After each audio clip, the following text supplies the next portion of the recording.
My story is about God's forgiveness and love, and it's really hard to talk about, and it's a really awful situation, and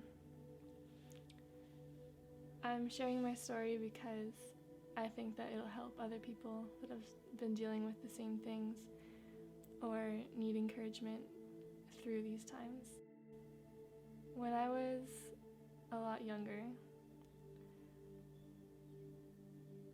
I was molested by a close family member. I felt completely alone, broken, and rejected. I didn't know who to turn to. I felt really alone and like nobody understood my situation, and it was just really hard.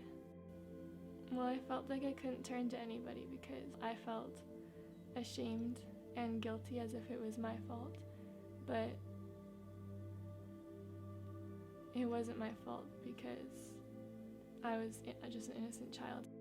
It was really hard for a long time feeling this way and not knowing what to do about it, but after a while I realized that I wasn't alone.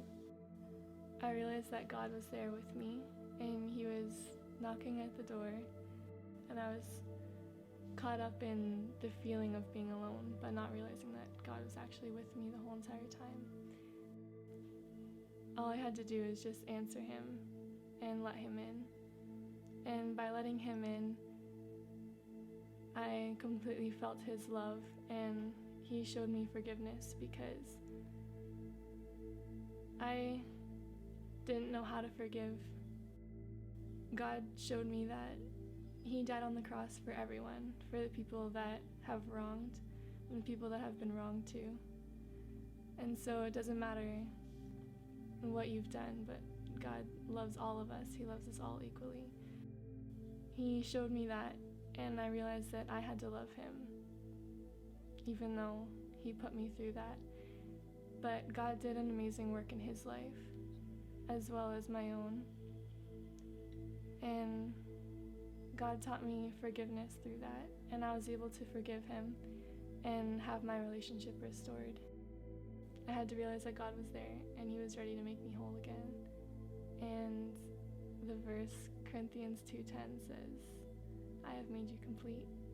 So with God helping me through this, He's made me complete again. Well, it's not normal for two people to go through this and to still be okay afterwards. Through God, He helped me and my family member have forgiveness. So God has taught him forgiveness in his own life to forgive himself for doing that to me. And He taught me forgiveness. So the verse Jeremiah 29:11 has helped me because God says that He knows the plans He has for me. So no matter what I've gone through when I was younger, I can know that God has a plan for me, and maybe going through something like that I'll be able to share my story and help other people overcome situations that were similar to mine.